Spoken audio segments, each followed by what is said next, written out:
Hello everyone, Inhuman Form here. It's been a while since my last video, and it's good to be back. And we've got some important things to talk about today. One of the most important topics in the news, once again, is the world's wealthiest man, Elon Musk, and his purchase of Twitter for $44 billion, as you've probably heard already. As many of you know, I've been critical of Elon Musk here on my channel before, when I did a video criticizing his cult of personality and Tesla fanboys, as people like to call them. That video received many comments, some defending Elon and others criticizing him. You may recall that in that video, I said something to the effect of, some people think Elon Musk is a joke, but he's the wealthiest person in the world, and that title should never be taken lightly. Well, since that statement has proven to be accurate, it's only logical for me to comment further on the developments with Elon Musk and Twitter. If you ask me, this is an interesting development for several reasons. The most obvious reason for this can be seen in the reaction coming from everyone online and in the media. The internet has been flooded with responses from both sides of the political spectrum, as you might expect. It should come as no surprise that right-wing reactionaries are ecstatic, because they still treat billionaires as gods, hoping that some of that money will magically trickle down and land in their pockets. Media corporations and establishment liberals are freaking out because they fear that someone else might actually get the chance to decide what's right or wrong for once, instead of readily eating up one of their corporate media narratives. People have become so accustomed to the homogenous corporate culture of social media that even those who embrace change dislike this. This reaction has been fascinating to observe from a social psychology perspective. And then there's Elon Musk, a megalomaniac who feels that it's his duty to protect us from the neoliberal assault of transnational corporations and late-stage capitalism. Yet the question on everyone's lips is, will Elon's quest for free speech actually protect us from corporate censorship, or has censorship created an even bigger problem for us to deal with? In order to analyze the Elon Musk Twitter situation, we must first understand a few things. But before we do that, remember to hit the like button and subscribe to my channel. Now let's jump into this topic. I'm saying if you believe in freedom of speech, you believe in freedom of speech for views you don't like. I mean, Goebbels was in favor of freedom of speech for views he liked, right? So was Stalin. If you're in favor of freedom of speech, that means you're in favor of freedom of speech precisely for views you despise. Otherwise, you're not in favor of freedom of speech. There's two positions you can have on freedom of speech. Now, you can decide which position you want. As we move forward in our analysis of Elon's escapades, we must first understand the importance of free speech and communication to the human mind and cognition. The question of when humans began talking to one another has long been debated. Estimates vary widely, ranging from as late as 50,000 years ago to over 2 million years ago when humans first appeared. Language and thoughts share a close relationship. We can express our deepest thoughts to others and ourselves by using language. But most importantly, language affects how we think, behave, and perceive the world. This is one of the reasons why in a society where oppressive forces are rising to power, their first priority is to erase freedom of speech. They are well aware that language is a powerful tool that allows people to organize and build societies so that they can defend themselves against despotism.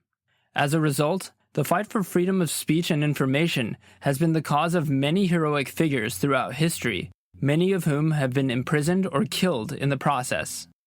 In America, it is common to hear many people discussing the importance of free speech. Although this country has committed many errors over the years, this is one of the things that has been upheld to some extent by its citizens. Protests, vocal online presences, and the general expression of disapproval are not uncommon to hear in certain democratic countries. When authority figures become aware of these disruptions, a chilling effect is created that hinders them from taking away citizens' rights as easily. Since free speech has largely been preserved except for examples like the imprisonment of Julian Assange, many Americans take their right to free speech for granted. They don't believe it could ever be taken away from them. In the past, societies have been devastated by errors of this magnitude.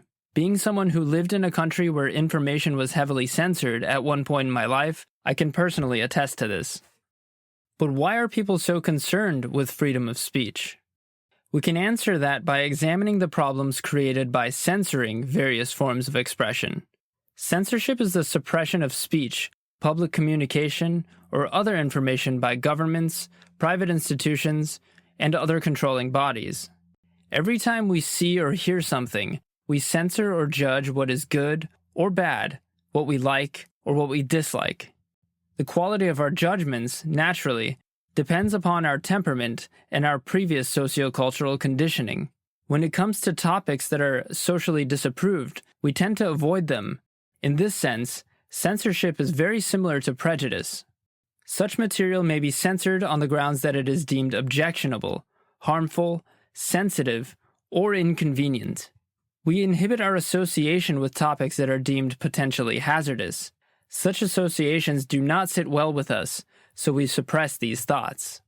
If inhibitions only extended this far, the social consequences might be minimal, but unfortunately, this is not the case. If the rejection of ideas is reinforced enough, it begins to guide an individual's associative thinking. Individuals become attached to the old ideas, images, or attitudes that conflict with the new beliefs. Therefore, persons with the same social and cultural heritage may feel that divergent ideas or attitudes should be stopped.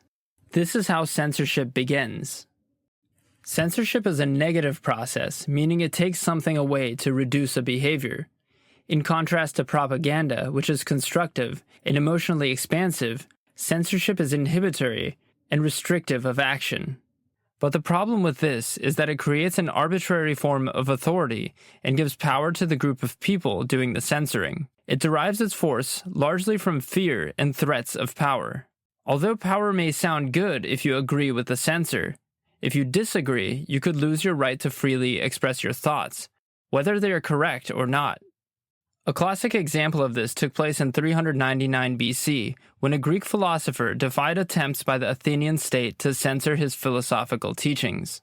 Athens accused the philosopher of corrupting the youth of the city and failing to recognize the gods. As a result, he was sentenced to death by drinking poisoned hemlock. That philosopher was Socrates, one of the greatest thinkers in human history. Censorship of free speech has many outcomes. Exposure to a limited set of information can lead to a warped perception of reality. During wartime, media corporations use this as an advantage to gain public support for war. The use of censorship can lead to discrimination against minorities, conflicts with human rights, and adversely affect the values of a society on a mass scale. It was believed that the internet would put an end to this struggle and allow everyone around the world to communicate freely, without the restrictions of oppressive forms of power. It would be used to create a newer and better world. But then, something strange happened.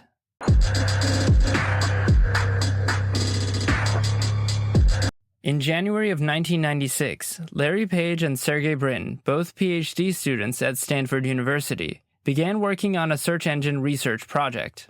They devised a system that analyzed relationships between websites, whereas conventional search engines counted the number of times a search term appeared on a page. Their powerful tool, which they eventually named Google, would revolutionize the internet. Within 2 years of being founded, Google had become the most powerful search engine in the world. Once they realized they had control over indexing the internet, it occurred to them to use this tool for advertising as well. A Google reviewer would set the family status of an ad, indicating what audiences the ad and website are appropriate for, affecting when and where, including which countries an ad could appear. For those who believed in the idea of the free internet, this was death by 1,000 cuts. In the years following the establishment of the advertising model, the internet quickly became similar to television, dominated by advertising and constantly vying for viewers' attention. In the mid-2000s, the phenomenon of social media began to gain traction. Companies like Facebook that were at the forefront of this movement grew exponentially, and by 2014, the average Facebook user had 338 friends. Because of this massive influx of users, Mark Zuckerberg and Facebook were plagued with a problem. With the sheer volume of content being shared, it was nearly impossible for each Facebook user to keep track of all the posts they might have missed on a particular day. As a solution, Facebook began testing an algorithmic feed in 2009. They designed a complex computer program to determine the position of posts based on a user's interests rather than their recency. From that point on, social media platforms began following in the footsteps of Facebook. Corporations like Facebook and Twitter would claim that user experience was the only motivator for introducing social media algorithms. But there was another key factor in the introduction of these algorithmic feeds. By 2012, social media platforms had attracted billions of dollars in investment. Due to investor demand, CEOs of these companies would need to start monetizing to keep investors happy. As many of you may have seen, I've covered the topic of surveillance capitalism in a separate video, and I'll link that in the description below. But for the sake of the argument, I'll briefly explain the concept here. In the wake of Google's AdWords, advertising companies began to realize that personal data may be used to target consumers even more precisely, giving rise to surveillance capitalism. In the surveillance capitalist system, information such as the user's likes and dislikes, collected from social media platforms like Facebook, are used by companies to shape a user's reality by serving them information that data from their previous activity indicated they were interested in. This data reveals additional information about you that's not available online, such as where you live, your relationship status, and even your religious and political beliefs. They then create data factories using private experience as their raw material. In simple terms, they sell your data to advertisers for various purposes. There are very few regulations or laws stopping these practices from taking place, and as a result, there's been a backlash against how these companies have used this information that they've gathered. Getting back to the idea of censorship, media content is heavily dictated by the preferences of advertisers, who use their economic influence over newspapers, media corporations, and now, the internet. Because advertisements pay the bills, managers of newspapers, journalists, and CEOs of tech companies like Facebook and Twitter will do anything to ensure their advertisers are satisfied. Mass media corporations in the United States are powerful and effective ideological institutions that carry out a propaganda function which promotes the interests of elite power based on internalized assumptions and self-censorship without overt force. Essentially, the wealthy use their influence to maintain their power and are unaware that they do so because their behavior has been internalized by those in their social class. This is likely why certain demographics feel alienated by the corporate environment of social media platforms like Twitter and think that they are being censored. For example, in the summer of 2020, Twitter's decision to label former President Donald Trump's tweets as misleading sparked censorship debates, and because of this, supporters of President Trump started to claim that these platforms suppress conservative views. This is now a widely held belief among right-wing populists, who believe that they are being persecuted online for not holding liberal views, when in fact, what they're really experiencing is a more dominant class's effort to maintain their own power. All of this has led to our situation with Elon Musk.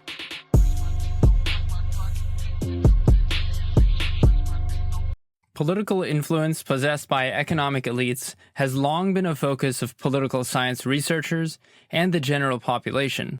This can be seen in a deeply ingrained anti-authoritarian mentality that has become embedded in the culture of ordinary American citizens. The strange thing about Elon Musk is that despite being the wealthiest man in the world, he still appears to identify with this group. It's even stranger that many ordinary people also see him as similar to themselves. For the many who support Elon Musk's purchase of Twitter, he's a very wealthy individual, but he is different from other wealthy individuals. In their minds, he's like them, but he was smart enough to become successful within the capitalist system. So for this group, not only is he working to protect free speech, he's proof that the system of capitalism, which they hold so dear, is not as flawed as many people claim. Furthermore, there's the demographic that feels highly threatened by Elon Musk's desire to eradicate the alleged liberal bias from Twitter's algorithms. The group that holds this belief is an extension of the dominant class's effort to maintain power, what many like to call the establishment, often associated with the Democratic Party in the United States. As the situation further develops, we see Elon distancing himself from this group by vowing to vote Republican from here on out, and claiming that the Democratic Party is the party of division and hate. Based on his behavior, It appears there are underlying influences and socialization processes at work, which may explain why he defends free speech and sees himself as one of the ordinary people. In order to understand Elon Musk's motivations, we must understand a few things. Observing existing patterns of externalized behaviors makes it possible to make inferences about an individual's pattern behavior and its relationship to society. Elon Musk historically has spoken out about his desire to preserve the existence of humanity and spread the wonder of human consciousness. Sure, at the surface, we can consider this a morally benevolent motivation for his actions. He's also repeatedly mentioned his desire to inhabit Mars, stating that his space manufacturing company, SpaceX, plans to build a, quote, self-sustaining city on Mars and bring the animals and creatures of Earth there. He's referred to this as his futuristic Noah's Ark. In yet another instance, falling in line with his desire to protect some aspect of humanity, like free speech. There's a lot of ways for this to fail. It's almost as if Elon views these actions as a form of civilizing mission, one that only someone like himself would be able to provide to society, in his eyes. Historically, the ultra-wealthy have believed in grandiose beliefs that civilizing society for peasants and less developed peoples is their responsibility, and this has long been ingrained within their culture and society. This can be traced back to racist, imperialist views that have long dominated the world, but which have to operate on a clandestine basis in modern society. For example, the racist imperialist concept of the white man's burden, which proposes that the white race is morally obliged to civilize non-white peoples of Earth and encourage their progress, whether it be economic, social, or cultural, through colonialism. Imperialists used warped beliefs as a justification for their actions, claiming that for non-white races to become civilized, they would need to become more like the white man, so civilizing a people meant renouncing their native culture and becoming westernized. Endless imperialism and colonialism in Western culture eventually led to the concept of the white savior. The white savior symbolizes a pattern of behavior where a white person is portrayed as the liberator who rescues or elevates non-white people, while people from the third world or other races are denied agency and seen as passive recipients. Only now, it seems that as a result of societal and economic regression, due to the modern form of imperialism known as neoliberalism, it is not only the developing world that has become dispossessed, but much of the global population, excluding the upper classes. While Elon advocates for lower tax rates for corporations and deregulation of markets, similar to the neoliberal doctrine, he is not a neoliberal. It is for this reason that he poses a threat to those in power, since he believes in private tyranny rather than state-oriented power. This can be seen in his advocacy for cryptocurrency, his union-busting practices, tendency to avoid taxation, exploitation of labor, and privatizing his companies, which he also plans to do with Twitter. It's also why many right-wing libertarians identify with him, because they are convinced of their own independence from society. The contemporary form of libertarianism in the United States, which couldn't be further from actual libertarianism, wants to deregulate industry and society in order to preserve private tyrannies, much like Musk. They do not advocate for social liberties. If they do, it is for no one but themselves. The difference between Elon Musk and the libertarians is that Elon understands that in order to maintain power, you need people on your side to organize in some fashion, which is why he aligns himself with the ordinary people and the Tesla fanboys. Since overt imperialism is no longer accepted by the global population, various forms of imperialism and hegemony are preserved through private means, transnational corporations like social media and ultra-wealthy billionaires. Musk probably does not see himself as the white savior imperialist, nor does he consciously act that way, but he doesn't have to. In a system that is predicated on greed and capital accumulation, it is almost inevitable that someone will end up in his position, whether it is Elon or not. For the people that are hoping that Elon Musk will be able to preserve free speech, I hope you're correct, because I agree with Elon with regard to free speech and its importance. However, if freedom of speech is only contingent on his terms, I'm not so sure it'll amount to free speech. Whenever you're dealing with someone in power or a position of authority, many promises will be made in the name of moral duty. However, it's important to look at the disparity between their supposed morality and their actions. The difference between the two examples often demonstrates an alternative morality rational to their elitist interpretation of human nature. Oppression looks much different today than it did in the past, and censorship comes in various forms that we may not be aware of. But when you have to look to billionaires to defend something as important as free speech, even if it may just be on Twitter, it's a sign that something went wrong somewhere along the way. When Elon tweets about owning the libs, it's not about defending the average citizen or battling for free speech. It's about gaining power for himself. Please remember to hit subscribe and like this video. Really helps my channel out. And if you have stuck around this far, I have a quick question for you, and you can leave your response in the comment section if you'd like. I was thinking about doing a video on nostalgia, and I'd like to know if you'd be interested in seeing a video on that topic, or any other topic. Go ahead and tell me in the comments, and I'll see you on the next video. Thanks again.